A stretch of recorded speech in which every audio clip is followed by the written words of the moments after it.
Hi everyone. Today we are going to be reading Land of the Dead. I want you to notice that before the episode starts, they give us all this italicized narrative. They've kind of condensed what happened between the end of the Cyclops episode and the beginning of the Land of the Dead into just this little summary. So it's probably easiest to understand it if you look at the map. So why don't you get out your map and I will read this aloud and we can follow along on the map. So here's our map. We started in Troy with the Trojan War.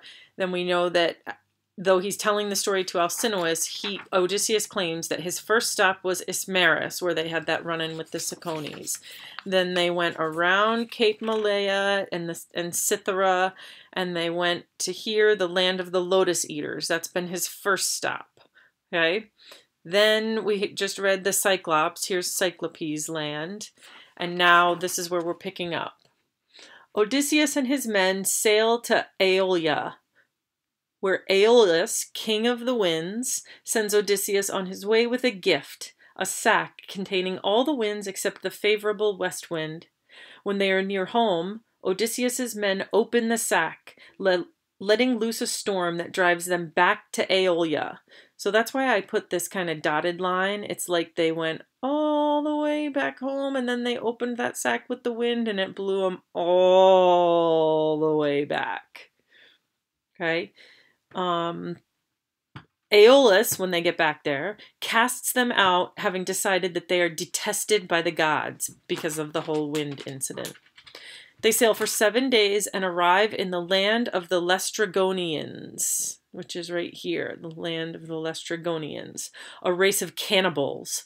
These creatures destroy all of Odysseus's ships except the one he is sailing in. Odysseus and his reduced crew escape and reach Aeaea, where the island ruled by the sorceress goddess Circe. She transforms half of the men into swine.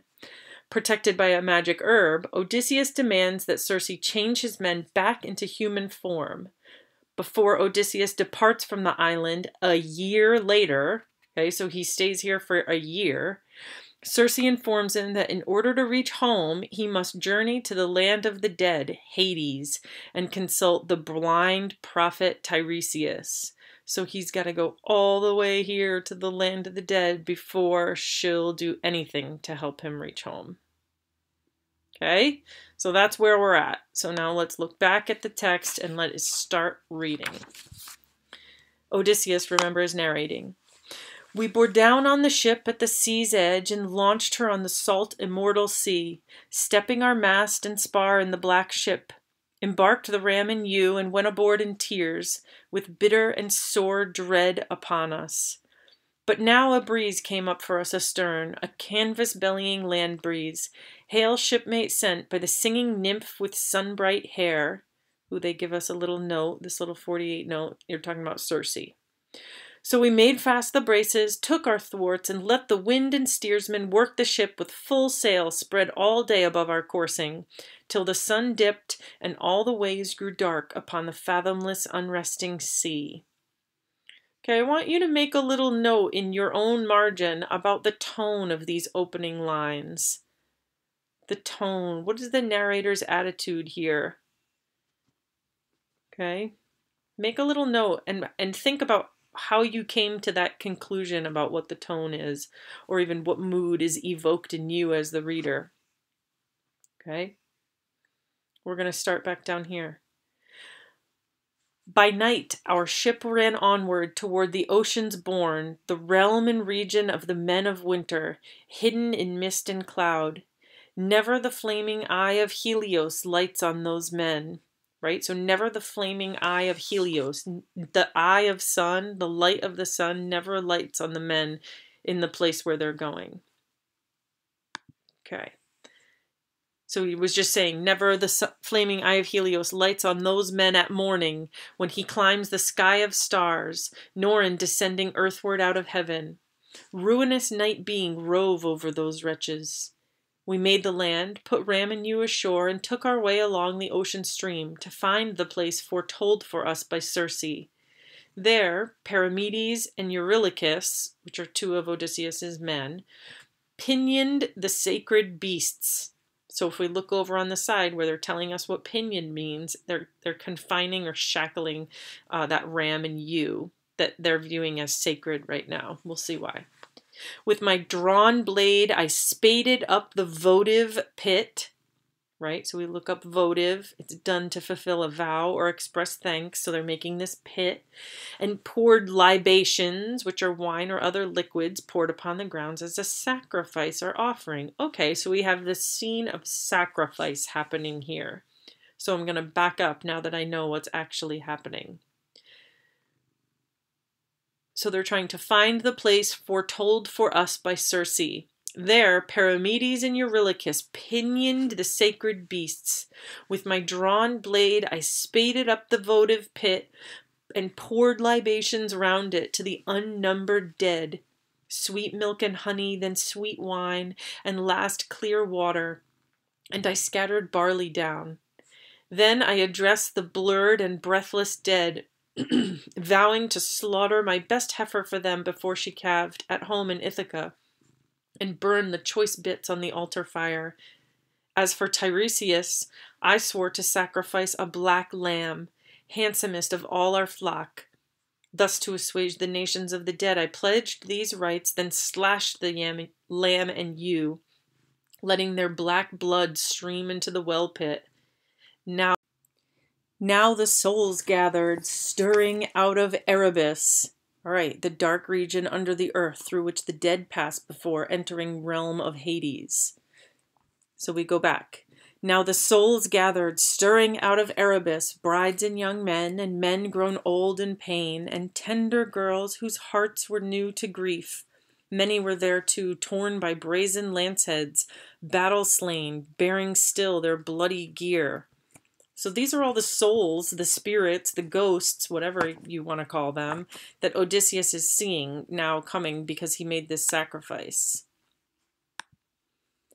From every side they came and sought the pit with rustling cries, and I grew sick with fear. But presently I gave command to my officers to flay those sheep the bronze cut down and make burnt offerings of flesh to the gods below, to sovereign death, to pale Persephone. Meanwhile, I crouched with my drawn sword to keep the surging phantoms from the bloody pit till I should know the presence of Tiresias, because remember, Tiresias is the prophet that they actually came for. One shade came first, Elpenor of our company, who lay unburied still on the wide earth as we had left him, dead in Circe's hall, untouched, unmourned, when other cares compelled us. Now when I saw him there, I wept for pity and called out to him, "How is this, Elpenor? How could you journey to the western gloom swifter afoot than I in the black lugger?" So he sees this ghost of one of his crewmen, and he asks him, like, "How did you get here so fast?" He sighed and answered, "Son of great Laertes, Odysseus, master mariner and soldier, bad luck shadowed me, and no kindly power. Ignoble death I drank with so much wine. I slept on Circe's roof, then could not see the long steep backward ladder coming down, and fell that height. My neck bone buckled under, snapped, and my spirit found this well of dark. Now hear the grace I pray for in the name of those back in the world, not here, your wife and father, he who gave you bread in childhood, and your own child, your only son, Telemachus, long ago left at home." Right? So Elpenor's saying, please just hear me, and hear me for all those real people, not these spirits here that are haunting us. He's saying, this is what I want, right? I'm going to start right here. "When you make sail and put these lodgings of dim death behind, you will moor ship, I know, upon Aea Island. There, oh my lord, remember me, I pray. Do not abandon me unwept, unburied, to tempt the gods' wrath while you sail for home. But fire my corpse and all the gear I had, and build a cairn for me above the breakers." We look over here. A heap of stones built as a monument. "An unknown sailor's mark for men to come. Heap up the mound there and implant upon it the oar I pulled in life with my companions." He ceased, and I replied, so we're going back to Odysseus, "Unhappy spirit, I promise you the barrow and the burial." So we conversed, and dimly at a distance, with my long sword between, guarding the blood, while the faint image of the lad spoke on. Now came the soul of Anticlea, dead, my mother, daughter of Autolycus, dead now, though living still when I took ship for holy Troy. Uh-oh. So now he's seeing his dead mother, who he said was alive when he left. Imagine how heartbreaking that must be. Seeing this ghost, I grieved, but held her off, through pang on pang of tears, till I should know the presence of Tiresias. Soon from the dark, that prince of Thebes, right? And I drew an arrow to Tiresias. It's kind of like an epithet for Tiresias. That prince of Thebes came forward, bearing a golden staff, and he addressed me. Son of Laertes and the gods of old, Odysseus, master of landways and seaways, why leave the blazing sun, O man of woe, to see the cold dead in the joyless region? Stand clear, put up your sword, let me but taste of blood, I shall speak true. So just a little clarification right here in these last two lines. Tiresias is telling Odysseus, stand clear, put up your sword. That actually means put down your sword, like put it up and away, kind of. So it's confusing to us. We would say put down your sword or put away. But he's actually saying, stand back, put your sword down, let me taste this blood that you've given as a sacrifice, and I shall speak true. I will tell you the truth. I'm a prophet. I'm going to tell you your future. So here we go. Odysseus, right? We're back with Odysseus. At this, I stepped aside, and in the scabbard let my long sword ring home to the pommel silver, as he bent down to the somber blood. Then he spoke, the prince of those with gift of speech. So here's Tiresias's prophecy. I've numbered the things that he identifies as going to happen in Odysseus's future. We're going to try and keep track of those as we finish reading. Okay? Here we go. Great captain, a fair wind and the honey lights of home are all you seek, but anguish lies ahead. The god who thunders on the land prepares it, not to be shaken from your track, implacable, in rancor for the sun whose eye you blinded. One narrow strait may take you through his blows. Denial of yourself, restraint of shipmates. When you make landfall on Thrinacia first and quit the violent sea, dark on the land you'll find the grazing herds of Helios, by whom all things are seen, all speech is known. Avoid those kine. Hold fast to your intent, and hard seafaring brings you all to Ithaca. But if you raid the beeves, these are just fancy words for cattle over here. They're still talking about these the grazing herds of Helios. But if you raid the beeves, I see destruction for ship and crew. Though you survive alone, bereft of all companions, lost for years, under strange sail shall you come home, to find your own house filled with trouble, insolent men eating your livestock as they court your lady. Aye, you shall make those men atone in blood, but after you have dealt out death, in open combat or by stealth, to all the suitors, go overland on foot, and take an oar, until one day you come where men have lived with meat unsalted, never known the sea, nor seen sea-going ships, with crimson bows and oars that fledge light hulls for dipping flight. The spot will soon be plain to you, and I can tell you how. Some passerby will say, what winnowing fan is that upon your shoulder? Halt, and implant your smooth oar in the turf, and make fair sacrifice to Lord Poseidon, a ram, a bull, a great buck-boar. Turn back, and carry out pure hecatombs at home. Hecatombs over here, large-scale sacrifices to the gods in ancient Greece, often the slaughter of 100 cattle at one time.